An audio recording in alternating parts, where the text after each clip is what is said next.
Hello guys, welcome back to my YouTube channel homeoword 2.0। I hope आप सभी अच्छे होंगे। आई होप आप सभी ने चैनल को सब्सक्राइब किया होगा। अगर नहीं किया है तो प्लीज़ जाके सब्सक्राइब कर लीजिए ताकि आप कोई भी वीडियो का नोटिफिकेशन आपको मिल सके, ताकि आपको कोई भी टॉपिक छूटे ना स्टडी में। तो हम बात कर रहे थे डाइजेस्टिव सिस्टम की। डाइजेस्टिव सिस्टम की।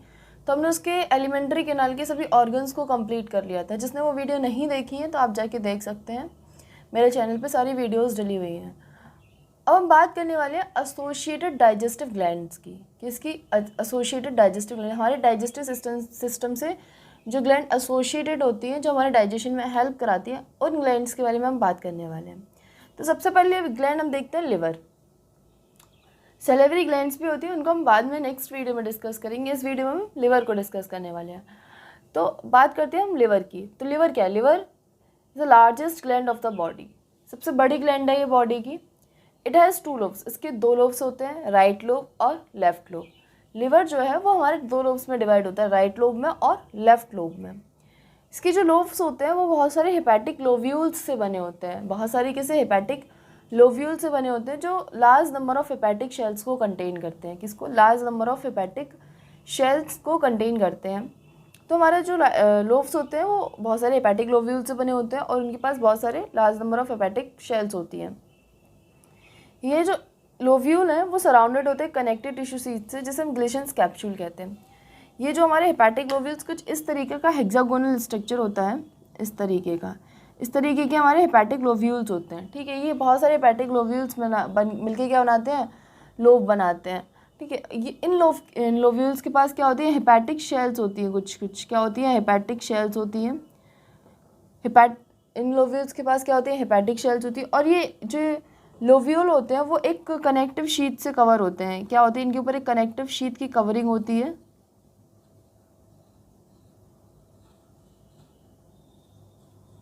इनके ऊपर एक कनेक्टिव शीट की कवरिंग होती है, जिसको हम क्या कहते हैं?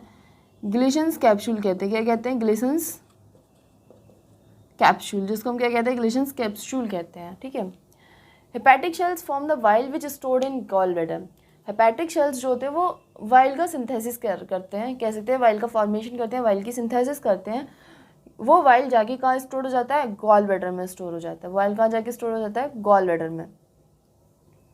अब हम डक्ट ऑफ ग्लैंड की बात करते हैं कि ऐसे वो गॉल ब्लैडर में जाएगा, कैसे स्टोर होगा। तो ये सारी चीज़ें डक्ट्स में आती है। तो हम ग्लैंड की डक्ट के बारे में बात करते हैं। तो 2 लोब्स थे हमारे, राइट लोब और लेफ्ट लोब। तो राइट लोब हमारा राइट हेपेटिक डक्ट बनाता है, लेफ्ट लोब हमारा लेफ्ट हेपेटिक डक्ट बनाता है। Right lobe right hepatic duct, left lobe left hepatic duct. ये दोनों डक्ट्स मिलकर क्या बना लेती हैं? कॉमन हेपेटिक डक्ट बना लेती हैं। राइट हेपेटिक डक्ट और लेफ्ट हेपेटिक डक्ट मिलकर क्या बना लेती है? कॉमन हेपेटिक डक्ट बना लेती है। Common hepatic duct cystic duct के साथ, यानी कि जो गॉल ब्लैडर से डक्ट आ रही है। सिस्टिक डक्ट का मतलब है, सिस्टिक का मतलब गॉल ब्लैडर से, यानी कि जो डक्ट गॉल ब्लैडर से आ रही है वो डक्ट।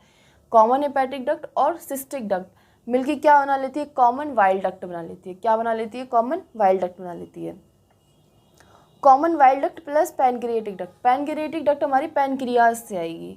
पैनक्रिएटिक डक्ट कहाँ से आएगी? पैनक्रियाज। सिस्टिक डक्ट कहाँ से आ रही थी? गॉल ब्लैडर से। पैनक्रिएटिक डक्ट कहाँ से आएगी? पैनक्रियाज से। तो जो कॉमन वाइल डक्ट है और जो हमारी पैनक्रिएटिक डक्ट है, दोनों मिलकर क्या बना लेती हैं? हेपेटो पैनक्रिएटिक डक्ट बना लेती हैं। क्या बना लेती हैं?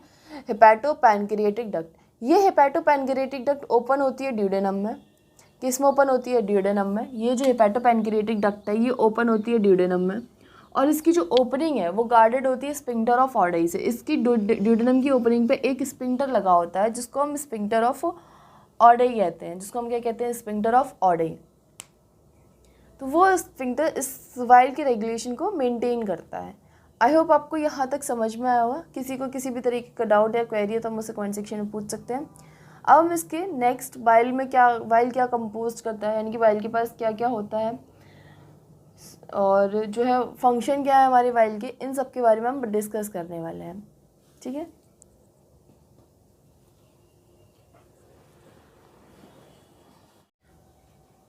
हाँ तो गाइस, हम बात कर रहे थे वाइल की कि हमारा वाइल किस किस से बना होता है। तो वाइल किससे बना था हमारा? वाइल पिगमेंट से, बिलिरुबिन बिलिवर्डिन से, वाइल सॉल्ट से, कोलेस्ट्रॉल से एंड फॉस्फोलिपिड्स से।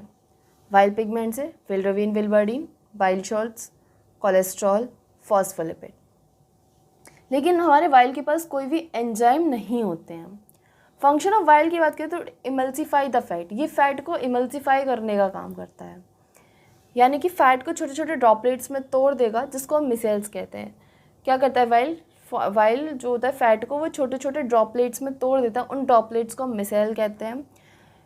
वो ये काम वाइल शॉल्ट्स की हेल्प से करता है। वाइल ये काम किसकी हेल्प से करता है? वाइल शॉल्ट्स की हेल्प से करता है।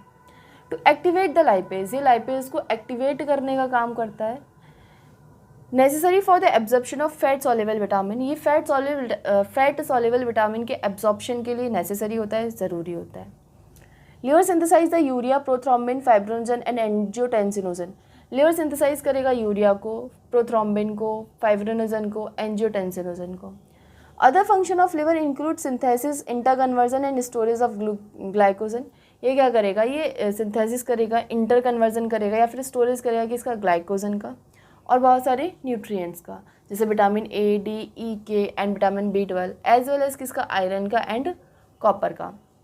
डिटॉक्सिफिकेशन ऑफ हार्मफुल सब्सटेंस, ये क्या कर देता है? ये डिटॉक्सीफाई कर देता है हार्मफुल सब्सटेंसेस को।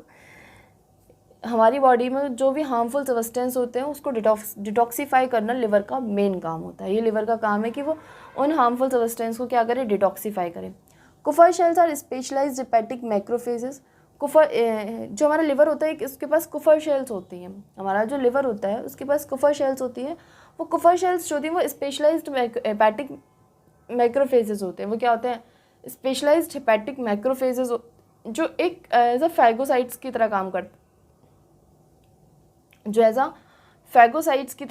हैं। यानी फैगोसाइट्स का काम क्या होता है? किसी फॉरेन पार्टिकल्स बैक्टीरिया को खा जाना। हमारी बॉडी में कोई फॉरेन पार्टिकल बैक्टीरिया है उसको खा जाना, तो वही काम ये कुफर शेल्स भी करती है। कुफर शेल्स क्या करती है? वो डिस्ट्रॉय कर देती है हार्मफुल बैक्टीरिया को, फॉरेन पार्टिकल्स को एंड इनएक्टिव ब्लड शेल्स को। हमारी बॉडी में कोई भी हार्मफुल बैक्टीरिया इन्वेड कर गया या कोई फॉरेन पार्टिकल्स आ गया या हमारी बॉडी में जो इनएक्टिव ब्लड शेल्स हो गई, यानी कि जो इनएक्टिव, इनकी लाइफ स्पैन ख़त्म हो गया है, जो इनएक्टिव हो गई हैं, वो ब्लड शेल्स को क्या करता है? डिस्ट्रॉय करने का काम कौन करता है? कुफर शेल्स करता है। आई होप आपको ये समझ में आया होगा। किसी को किसी भी तरीके का डाउट या कोई क्वेरी है तो आप मुझसे कमेंट सेक्शन में पूछ सकते हैं। आई होप आपको वीडियो पसंद आई होगी। अगर आपको वीडियो पसंद आई हो तो like, share and subscribe. Thanks for watching.